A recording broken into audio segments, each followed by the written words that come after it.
It happens without warning. You are walking into a room for the first time or having a conversation with a friend when a strange and powerful feeling washes over you. A wave of absolute certainty that you have been here before, that you have lived this exact moment. The light, the sounds, the placement of the furniture, the words being spoken. It is all intensely, uncannily familiar. And just as quickly as it arrives, the feeling begins to fade, leaving behind a faint echo, a sense of wonder, and a quiet question. What just happened? Welcome to The Chill Scientist, where we focus on deep dives on interesting scientific subjects for you to listen to while relaxing, doing housework, or to fall asleep to. Okay, back to déjà vu, French for already seen. It is one of the most common and most mysterious experiences of the human mind. Studies suggest that up to 2/3 of the population has experienced this feeling at least once, with it being most common in young adulthood, between the ages of 15 and 25.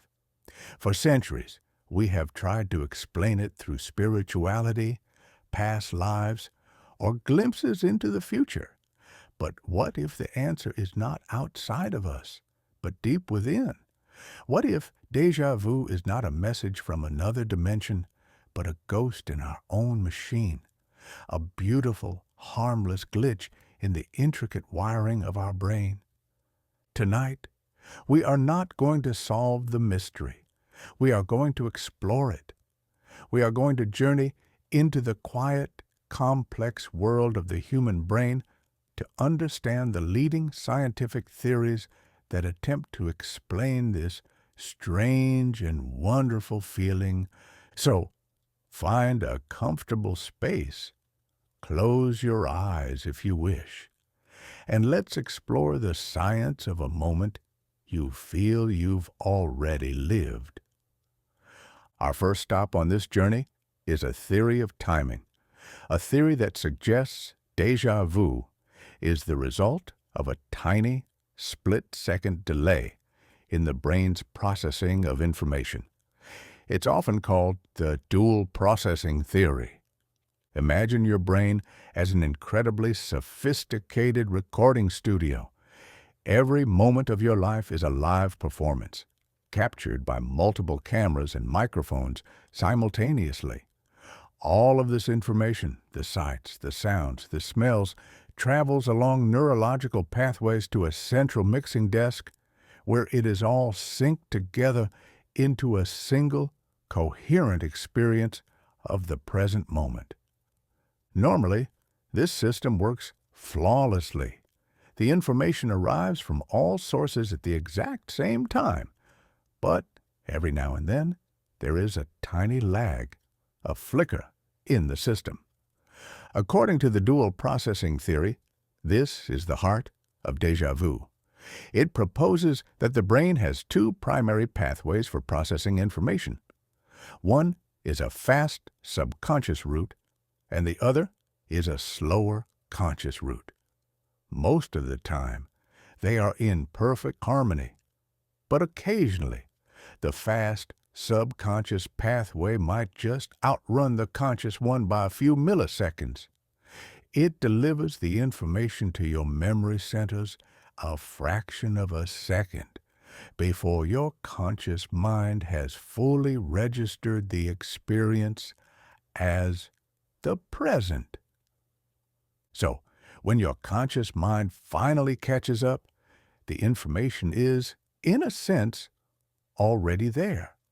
Your brain's memory system flags it as a memory, because from its perspective, it is a memory, albeit one that is only milliseconds old.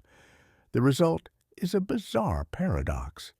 The feeling of remembering something as it happens for the very first time. It's like watching a movie where the audio is just slightly out of sync with the video.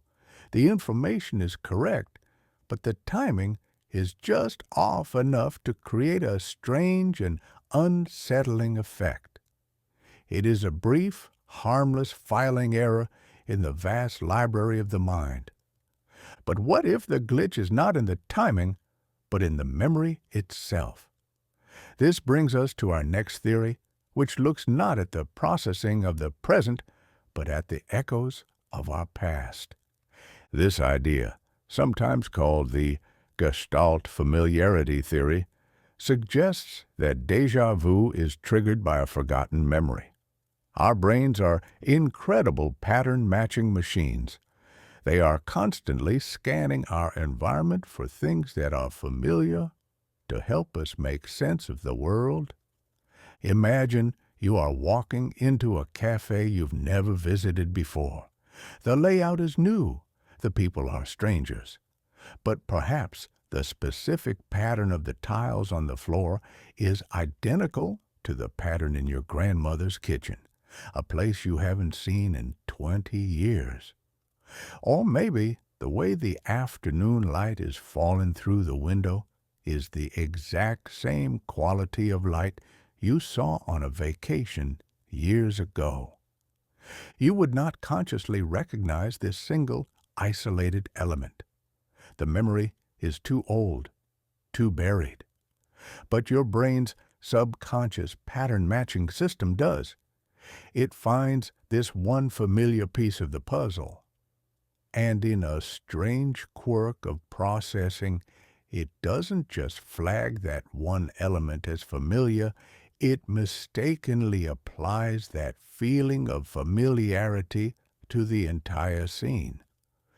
But the sense of smell is perhaps the most powerful trigger of all. Our olfactory system, the part of our brain responsible for smell, has a direct, ancient pathway to our memory and emotion centers, the hippocampus and the amygdala. This is why a scent can bypass our conscious thought entirely and evoke a powerful, visceral memory. The faint aroma of chlorine from a swimming pool, mixed with sunscreen, a scent you haven't registered in decades, might be enough to cloak a new hotel lobby in an unshakable feeling of familiarity. The same is true for sound and taste. A fragment of a melody from a passing car, a song you last heard as a child, or the specific combination of cinnamon and clove in a pastry, a taste that echoes a forgotten holiday market. These sensory ghosts can haunt the present moment, imbuing it with a history that doesn't belong to it. Dr. Cleary, a cognitive psychologist at Colorado State University, has done extensive research on this. In her lab, she has been able to induce a feeling similar to déjà vu in participants by showing them a new scene that shares a similar spatial layout to an earlier scene they were shown but do not consciously remember. As she explains it, we cannot consciously remember the prior scene, but our brains recognize the similarity. That information comes through as the unsettling feeling that we've been there before. The participants report a feeling of familiarity with the new scene, even though they can't explain why. So, from this perspective, déjà vu is not the memory of a past life. It is the echo of a forgotten moment in this life. A single, quiet note of familiarity that makes the entire orchestra of the present moment feel like a song you have heard before.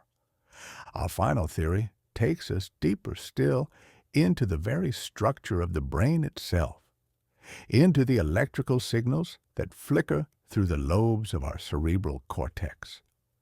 This neurological approach suggests that déjà vu might be a tiny, harmless electrical misfire in a specific part of the brain. The temporal lobe, located on the sides of our head, just behind the temples, is a crucial hub for processing memory and emotion. Within the temporal lobe are two key structures: the hippocampus, which is vital for forming new memories, and the rhinal cortex, which is believed to play a role in signaling feelings of familiarity. Scientists who study epilepsy have long known that patients with temporal lobe epilepsy often experience intense, prolonged déjà vu as part of their seizures. During a seizure, this area of the brain is overstimulated by chaotic electrical activity. This has led neurologists to theorize that the everyday déjà vu experienced by healthy people could be a much milder, fleeting version of the same phenomenon. Think of it as a tiny neurological flicker, a brief, harmless brain spark in the rhinal cortex. For just a moment, this region might become spontaneously active, sending out a false signal of familiarity. It's not connected to any real memory, but your conscious mind receives the signal and does its best to make sense of it. It scrambles to find a reason for this sudden, baseless feeling of having been here before, creating that strange, dreamlike sensation. It is the brain's equivalent of a faint crackle of static on a radio line, a momentary, meaningless signal that we interpret as something more. So, what is the answer? Is déjà vu a glitch in time, an echo of a forgotten memory, or a ghost in our neurological machine? The truth is, it may be all three. These theories are not mutually exclusive. A single experience of déjà vu could be triggered by a familiar layout, which causes a slight processing delay, which is itself a form of minor neurological flicker. The human brain is not a simple machine. It is a complex, layered, and deeply interconnected ecosystem. What we can say with some certainty is that this strange and beautiful feeling is not a sign that something's wrong. In fact, recent research suggests it is the opposite.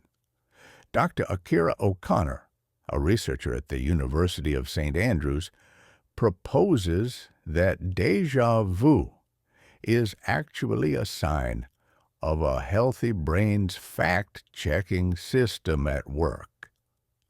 His theory suggests that the experience begins with that false sense of familiarity from the temporal lobe.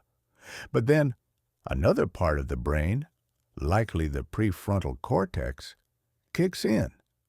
This is the region responsible for rational thought and decision-making. It does a quick check and realizes, wait, this feeling of familiarity doesn't match my actual memories. I have no record of being here before. The strange, unsettling feeling of déjà vu is, in fact, the feeling of this conflict between a false familiarity and a correct rejection of that feeling. As Dr. O'Connor puts it, it may be that the brain's memory systems are momentarily malfunctioning and generating an erroneous feeling of familiarity. Déjà vu is the sign that you've recognized this error. It is a sign that your brain is healthy, functioning, and actively trying to make sense of the world, to check its own work, to file its own memories. And every now and then, in that intricate process, it creates a small, wonderful paradox. Déjà vu is a brief moment where we become aware of the immense hidden machinery of our own consciousness. It is a quiet reminder that our perception of reality is not a simple window onto the world, but a story that the brain is constantly telling itself. And sometimes it tells a story so compelling, it feels like we've heard it before. So the next time it happens, there is no need to be alarmed. Simply pause, take a breath, and appreciate the strange, beautiful mystery of your own mind at work.